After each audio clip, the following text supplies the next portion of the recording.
everyone. Here's a shot of the fountain. You can see outside just a little bit. Some of the nice trees. Alright, flipping you back towards me. Hi everyone. Let me get you situated.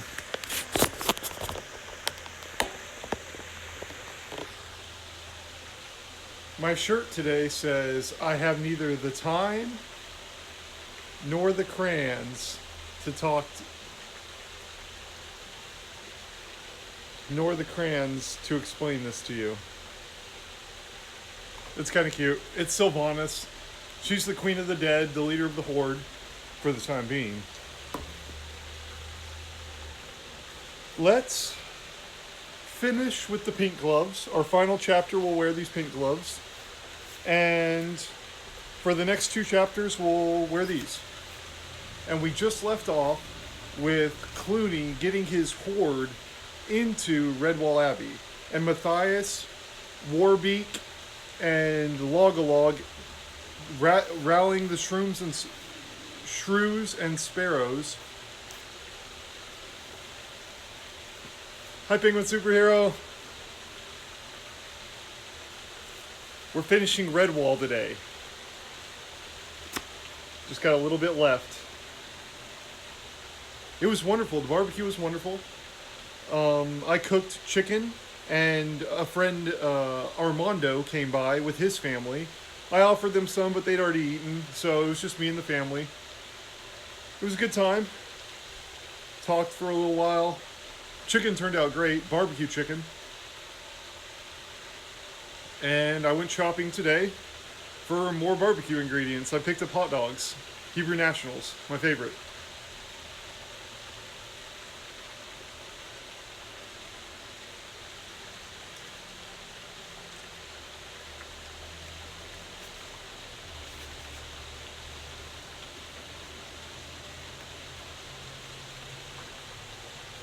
Thank you. I did have a wonderful time. This is chapter 14's picture. It looks like a helmet. A war helmet of sorts. How's your day been, Penguin Superhero? I didn't think I saw you on streaming, but I went to the library this morning and I picked up the next book. The next book is Mossflower. And I went there today and grabbed that, so I wasn't really sure if anyone was streaming in the morning.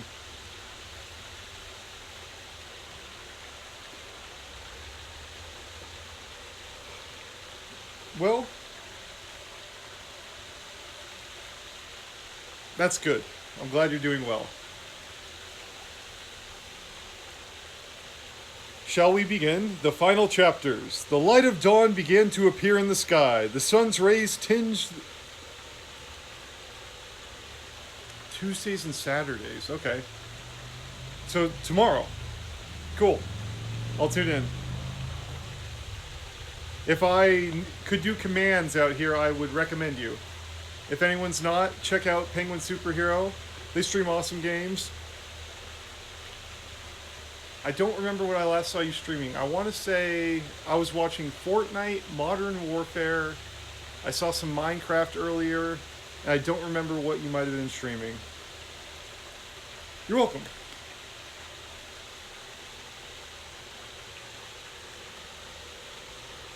The light of dawn began to appear in the sky. The sun's rays tinged the sandstone walls with a dull pink and clouded red.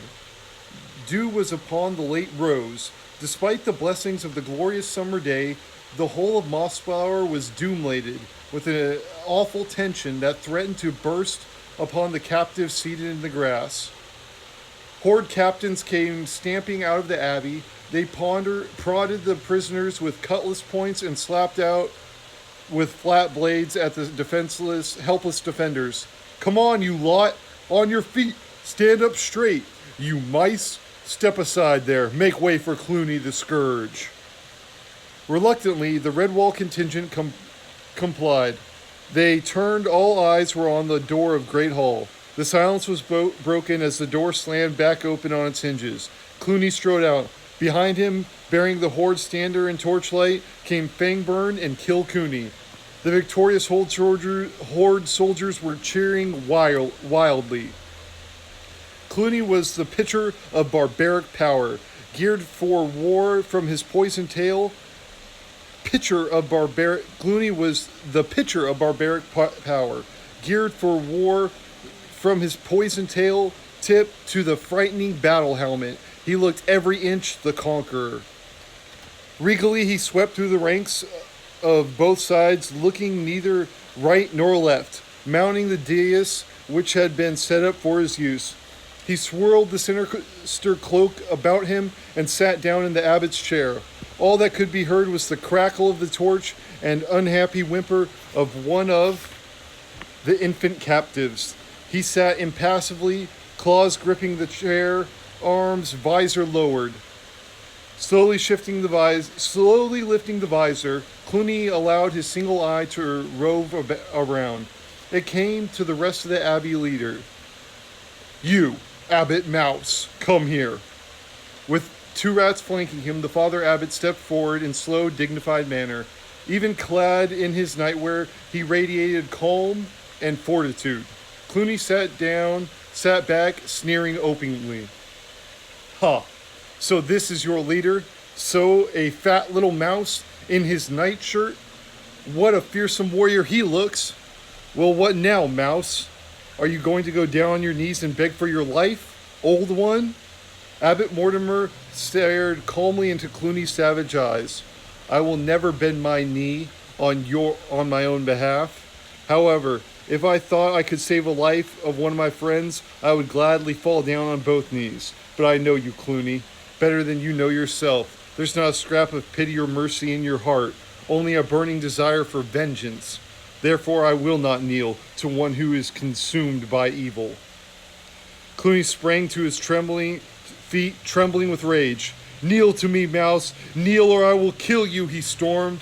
Angry growls and the rending of grass from beneath the net on the ground heralded Constance's awakening. She began to heave and push. The net started to work loosely. She called out gruffly to Clooney.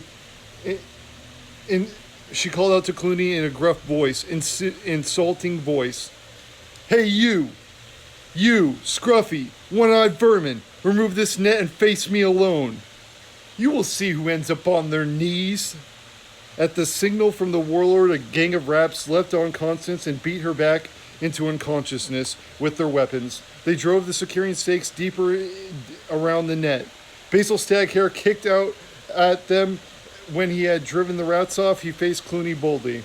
"You, sir, are not fit to command any creature. You are a coward and an evil maniac. Even if my paws were not tied, I would think twice before soiling them upon the likes of you. Tcha! You are beneath the contempt, you rat." A stinging blow from a weasel's club sent Basil limping and tripping to the ground. The weasel struck him again and again upon the legs. He doubled in pain as the horde jeered and laughed. Clooney pointed at the hare. "Remember your tricks on the common behind the church?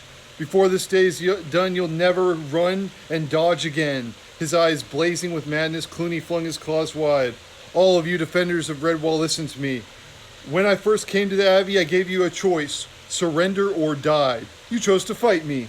Me, Clooney the Scourge. I lost battles. I lost skirmishes. I lost soldiers. But I have won the war. You are losers. Now you must pay with your lives." As the warlord spoke, something seemed to snap deep within the abbot. He rushed forward and tried to grasp Clooney. No, you dare not harm these creatures," he cried. "It would be murder." Clooney grabbed the Father Abbot and threw him to the ground. Lashing the frail figure with the poison-barbed tail, he shouted, "Who are you to tell me what to do? There is only one law, my word. There is none to stop me, not badgers or hares or otters or mice. I will kill you all. Kill, kill, kill." Suddenly a thunderous voice was heard. "Clooney the Scourge, I've come to settle with you." A gasp arose in the crowd. Clooney's tail fell from his grasp as both victors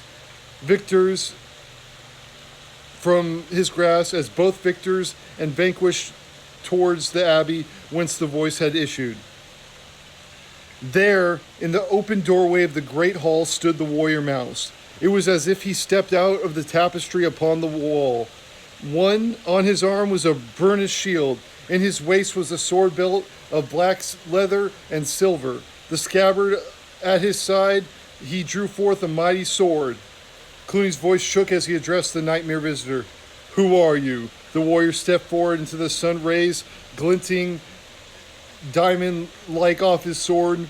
I am that is. Unable to take his eyes off the warrior, Clooney stumbled backwards. He cowered behind the abbot's chair, mouth working convulsively. You are something out of my dreams. Go away. I'm not asleep. The warrior mouse strode out into the crowd. He pointed his blade at the quivering warlord. I am that is. Martin. Matthais, call me what you will. It was long ago written that you and I would meet, rat. Seize him, Clooney screamed. Fogburn sprang forward, brandishing a spear. Before he could raise it, the ancient sword flashed in the warrior's grip and hewed him lifeless on the ground. I will slay any invader that moves, Matthais shouted. Clooney, this is between you and me. Your army will not interfere. Suddenly the Joseph bell began tolling. Sparrow warriors appeared in swarms that almost obscured the sky above the abbey. They landed in droves around the parapet edges. The grounds came to life with teeming swarms of guerrilla shrews armed to the teeth with rapers, cudgels, slings. Matthais whirled the sword above his head and he roared out his battle cry. Redwall! Redwall! Strike for Redwall! The final conflict had begun. Shrews struck down the enemy guards as Sparrow's braves released the prisoners' bonds with short slashes of their sharp beaks. The free defenders grabbed up anything they could serve as weapons. They hurled themselves upon the enemy, sparrows and shrews siding them against their larger adversaries. Rats and ferrets, weasels, and stoats fought with ferocity born of desperation. Their very lives depended on the outcome. Clooney plucked the blazing torch from Kilcooney's grasp. He flung it in the face of the oncoming warrior. Matthais deflected it with his shield in a cascade of sparks and went after the horde leader. To gain a brief respite, Clooney pushed Kilcooney into Matthais. The ferret grabbed vainly but was cloven in two with one swift stroke. Matthais stepped over the slain ferret, whirling his sword expertly as he pursued Clooney. Ignoring his unprotected back, Matthais failed to see Fangburn stealing up upon him. The rat raised his cutlass in both claws, but before he could strike, Constance hurled the net over him. Fangburn struggled like a landed fish, and the big badger picked up the net and swung it several times against the gatehouse wall, dropping the lifeless thing. Constance plunged with a terrifying roar into a pack of weasels. The thick tail of the warlord flicked out venomously at Matthais' face. He covered swiftly with his shield as the poisoned metal barb clanged harmlessly off it. Clooney tried again, this time whipping the tail speedily at the young warrior's unprotected legs. Matthais leaped nimbly to one side and swung the sword in a flashing arc. Clooney roared in pain as it severed the tip of his tail. The bloody stub lay on the ground with the barb attached. Hurling the abbot's chair at his adversary, the rat seized an iron spike. Metal clashed on metal as the warrior parried Clooney's thrust. They battled across the green abbey grounds, right through the center of the maelstrom of wearing creatures. Oblivious to the fighting around them, they sought to destroy each other, hacking, stabbing, lunging, and swinging in mortal combat. Meanwhile, teams of sparrow warriors were jointly lifting struggling rats and flying to drop them into the middle of the abbey pond. Ferrets had cornered a band of shrews and were threatened to massacre them when a column of otters sprang to the rescue. Keeping heavy pebbles locked in their slings, they battered continuously at the ferrets. Besieged by fierce sparrows, rat sentries leaped in panic from the top of the ramparts. Those who stayed were dealt with by Jess Squirrel, who swung a heavy iron chain around like a deadly flail.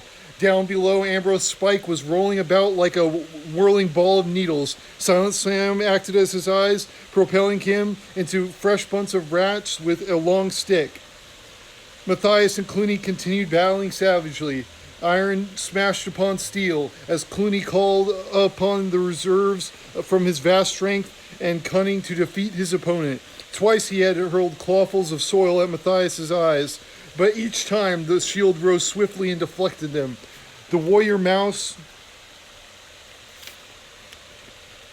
hacked away stoically.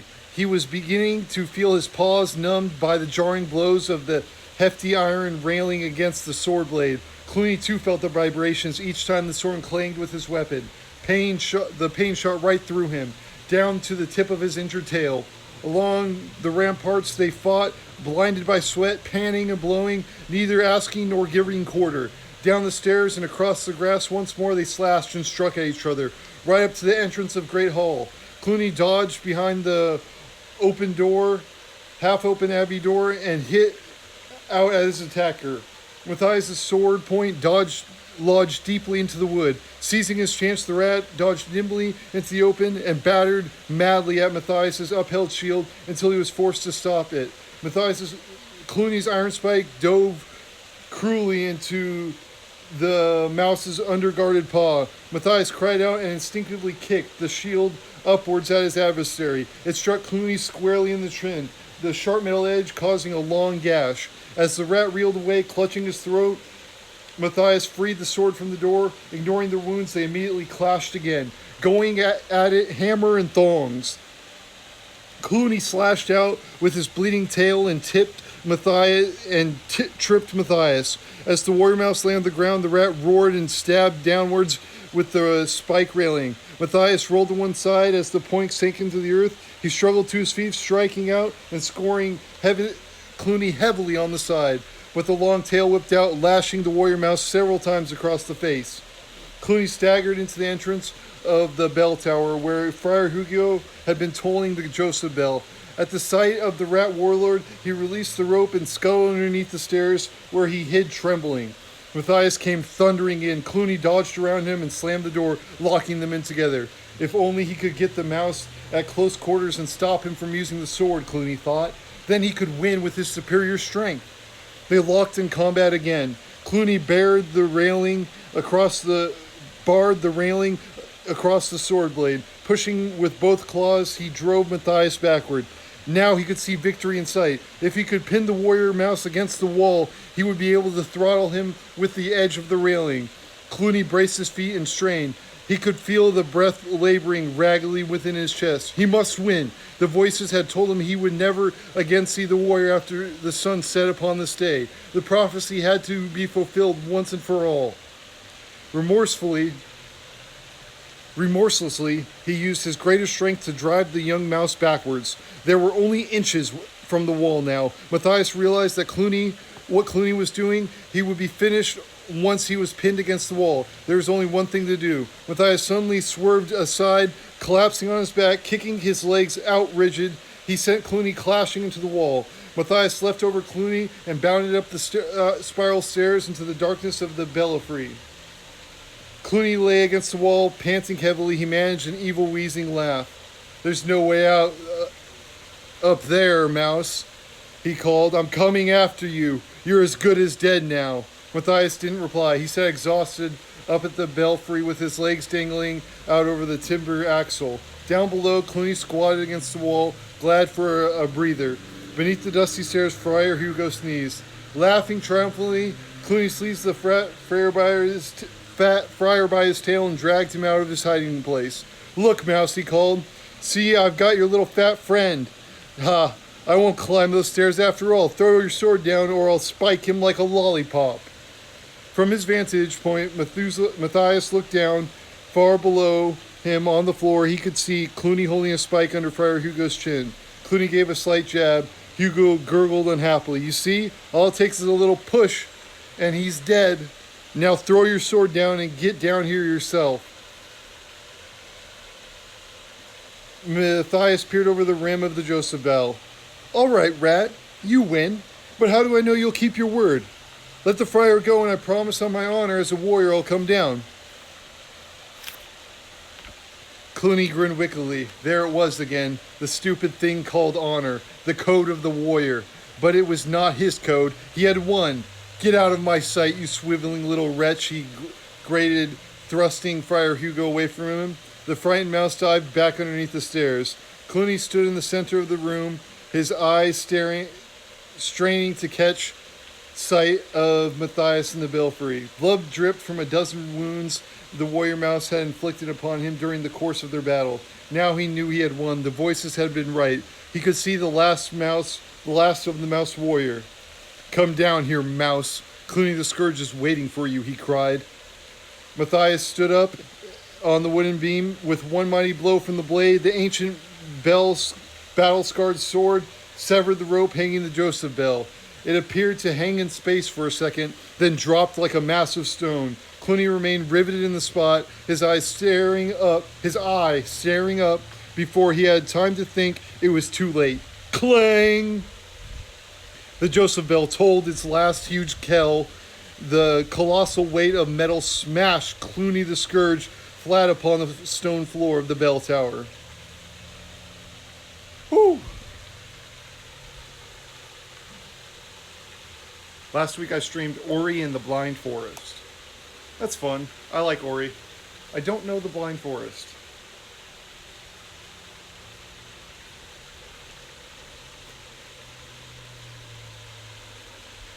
Clooney's dead. Martin and Matthais got that guy. Wearily, Matthais the warrior descended the spiral stairs, sword in hand. He led the sobbing little friar out of his hiding place. Together they stood and stared at the Joseph barrel where it lay, cracked clean through the center. From beneath it protruded a bloody claw and a smashed tail. Matthais spoke. I kept my promise to you, Clooney. I came down. Hush now, Friar Hugo. It's all over. Wipe your eyes. Together the friends opened the door and walked into the summer light of a summer morning. The sunlight of a summer morning. Redwall had won the final battle. The bodies of both armies lay scattered thick upon the grass and stones where they had fallen. Many were sparrows, shrews, and woodland defenders, but they were far outnumbered by the slain rats, ferrets, weasels, and stoats. Nowhere was there one of Clooney's infamous horde alive. Constance ambled up, her big flanks heaving, covered in wounds. She pointed to the bell tower and uttered a single word. Clooney? Dead, Matthais replied. Where all the horde slain? We take no prisoners at all? The Badger shrugged wearily. A lot of them tried to escape. We didn't really stop them. They managed to unbar the main gate and ran out into the road. There was a big ginger cat and white owl waiting for them. Hell and whiskers, I've never seen anything like it. Basil Stag Hair limped up and threw Matthais a wobbly salute. Squire Julian and Captain Snow? You can talk to them later on, young fellow. Right now, you need it over in the cloisters. It's the abbot. Better hurry. As fast as the tired limbs would allow them, Matthais, Constance, and Hugo went together. Abbot Mortimer lay in the cloister's gardens, surrounded by his mice and woodland friends. Everyone was there, from Warbeak and Logalog to Cornflower and Silent Sam, down to the humblest mouse. The poisoned barb on Clooney's tail had done its deadly work. The Father Abbot was dying. Respectfully, the ranks opened to allow Matthais and his companions through. Constance knelt to cradle her old friend's head, and Matthais gently grasped the wrinkled, careworn paw. The abbot smiled fondly at his young mouse. Matthais, my son, I see you have restored the sword of Martin to our abbey. Is your mission complete then? Matthais rested his forehead upon the abbot's paw. Yes, father. Clooney the Scourge is dead. I have done my task. The abbot nodded slowly. So have I, my son. So have I. Father Abbot, you must live, said Constance in a gruff, choking voice. The abbot's face broke into a weak smile. My old friend, I am not like the seasons. I cannot go on forever. It has to finish sometime. The tears rolled down Matthais' cheeks. He could not stop them. The abbot pointed his paw kindly. Ah, Matthais, the brave one, wipe away your tears, my son. Death is only part of life.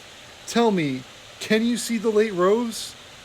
Matthais dried his eyes upon the abbot's wide sleeve. Yes, father. It is in full bloom now. And are all the little roses red as blood, as said the abbot? They are, Father. The abbot sighed. This it is as it was meant to be. Is Brother Alf nearby? Brother Alf knelt before the abbot. Ah, Brother Alf, my old and valued companion. When I am gone to my rest, you will take my place as abbot. You are wise and a compassionate mouse. I know you will look after the creatures for me. Abbot Mortimer closed his eyes for a moment before carrying out with his final instructions. What a great pity that it took so much bloodshed to unite us all.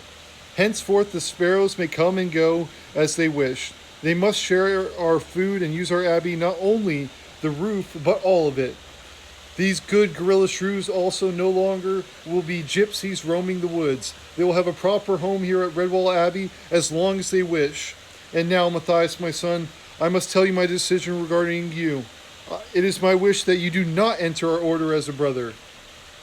A gasp, surprise arose from those within the hearing range. Matthais bowed his head.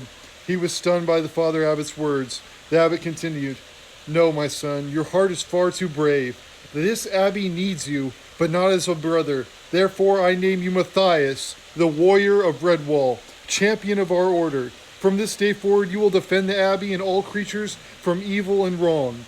Your sword shall be far and wide, shall be known far as wide as rat death. Now Cornflower. Where is little Cornflower?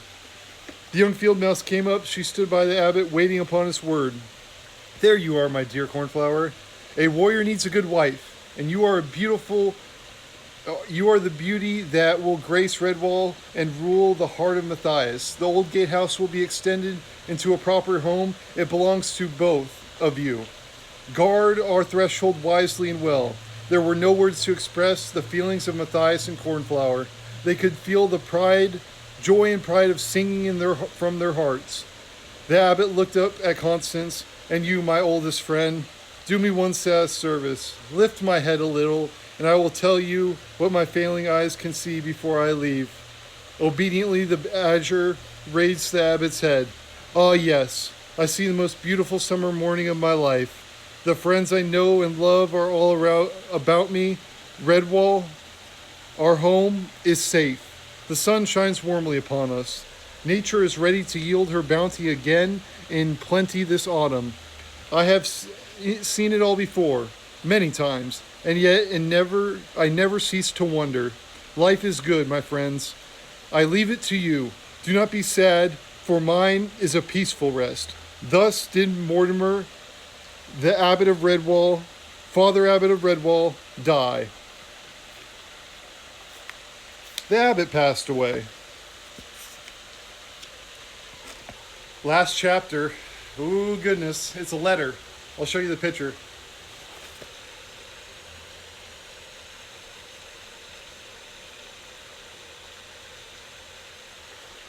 It looks to be the sword rat death of Martin and Matthais. Last chapter. It's a poem, I think. A letter to John Churchmouse. Let's see. 1 year later.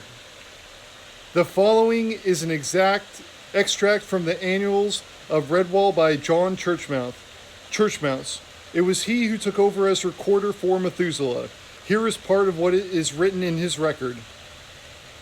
It is the summer of the talking squirrel. Only yesterday, the young one known as Silent Sam was heard to speak. He was heard conversing with the son of Matthais and Cornflower. The young squirrel suddenly began to relate the saga of the late rose summer wars to the baby mouse. I fear that we will not be able to stop him from talking or his parents from laughing with delight. The son of our warrior is a strong, chubby fellow. Everyone calls him Matthais because Matthais, Methuselah, Mortimer is too big a mouthful, but that was what his parents wished his name to be. Even now he tries long and often to lift the great sword rat death. I think one day he sure to succeed his father as Abbey champion. Our abbot, Mortals, no wonder he was always preferred his name Alf. I mean, Mortals has declared that his first anniversary shall be marked by a huge feast. We are all invited. Constance has been pulling her cart around the woodland and meadows far and wide, bringing in guests. The gorilla shrews are out collecting honey from the bee folk. They have struck up a great friendship with the bees, even learning their language so they can argue with them. The Sparrow Queen Warbeak has appointed herself deputy to Friar Hugo. She shows great interest in the culinary arts. Therefore, though I fear she will grow quite fat before long, Lady Cornflower is out in the meadows with Mrs. Churchmouse, my wife, and Dunwing, the Sparrow Queen Mother. They are gathering flowers for the table. All about me, the June sunshine is like liquid gold. Basil Staghare has gone off on a journey to bring his friends Captain Snow and Squire Genevieve back to the Abbey with him. Basil is ignoring the fact that it is the Abbot's anniversary. He constantly refers to it as a regimental reunion dinner. Winfried the Otter and the Beaver in company with the reprobate Ambrose Spike are testing the quality of October Nut Brown Ale. It must be particularly fine this year, judging from the sound of the many ballads issuing from the wine cellars. Plumpen and his family of dormice are helping Formal and his crews dig a roasting pit. Earlier this morning, our Father Abbot went out fishing with Matthais the warrior. They considered it no less than their burden to bring back a larger fish than last year. The Joseph bell was broken and has been recast into two smaller bells. I can hear them now. They are named Matthais and Methuselah, my twin church mice. Tim and Jess have grown quite sturdy over the past year. They are our Abbey bell ringers, and a splendid job they make of it too. The crops are growing well. The fruit trees and bushes in the orchard show such promise. The old gatehouse is now a beautiful rambling cottage. The grass is green, the sky is blue, and the honey is sweeter than ever. I will finish my writing now and go to prepare myself for tonight's festivities, which will be held in their usual place at Cavern Hall in Redwall Abbey. Please be sure to visit us if you are ever passing. John Churchmouse, recorder, formerly of St. Ninian's. Here ends the story. And that is the story of Redwall. Oh, that was fun to read. Tomorrow we start Mossflower. And that'll be good. There's dragonflies flying around right now. It's beautiful. Matthais and Cornflower got together at the end, had some babies. The Abbey's at peace. Brother Alf is now the abbot. Basil Staghare is friends with Captain Snow and Squire Julian Genevieve. Couldn't ask for more. An excellent conclusion to the story of Redwall.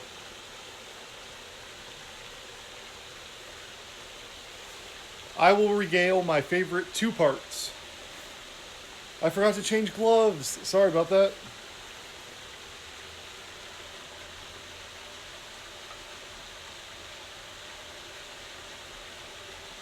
Oh, my favorite two parts.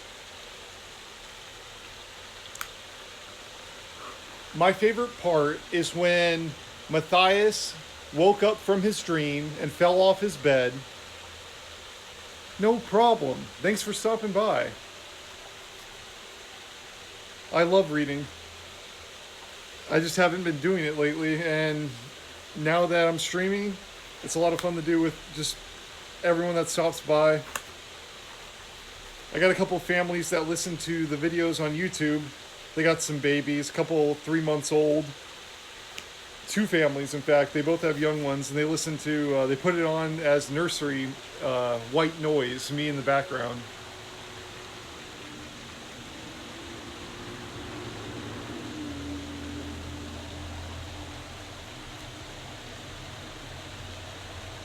Favorite part? When Matthais stopped Shadow from escaping from Redwall when he was cutting away the tapestry. That's my favorite part. Now, let me sing to you.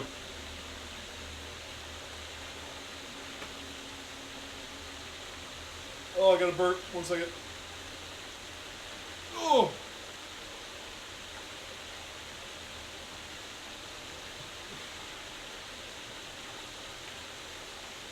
From the halls of Montezuma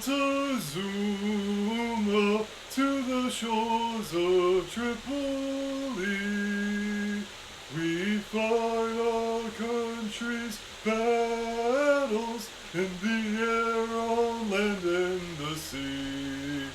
First to fight for right and freedom, and to keep our honor clean.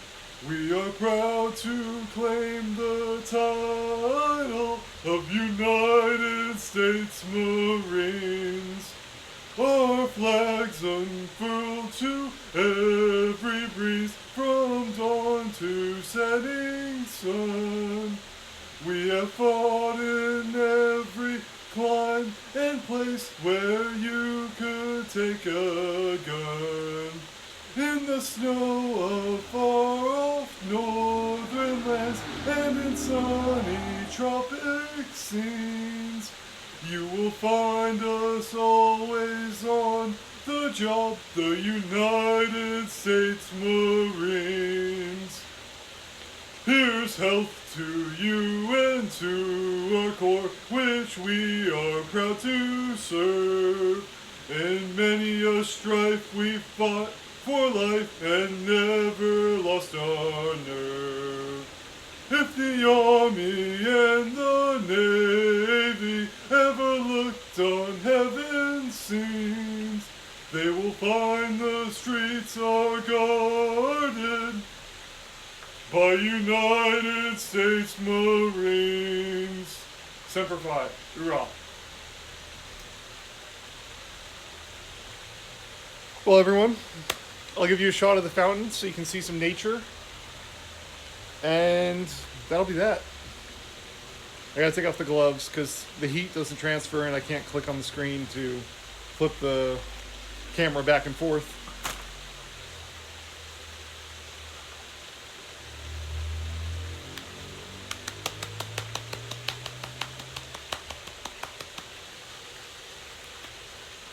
Thank you.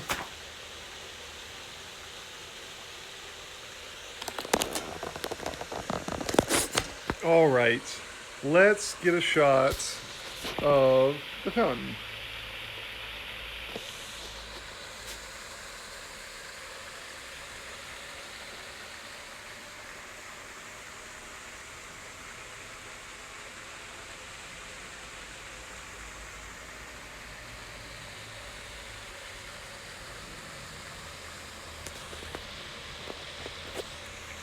All right, everyone, I'm out of here. Today is September 26th, 2022, and it is a Monday. You gotta know the date. It's good for you. Bye, everyone. Thank you, Penguin Superhero, and everyone else who is reading and stopping by, listeners, viewers, chatters, and feelers. Thank you.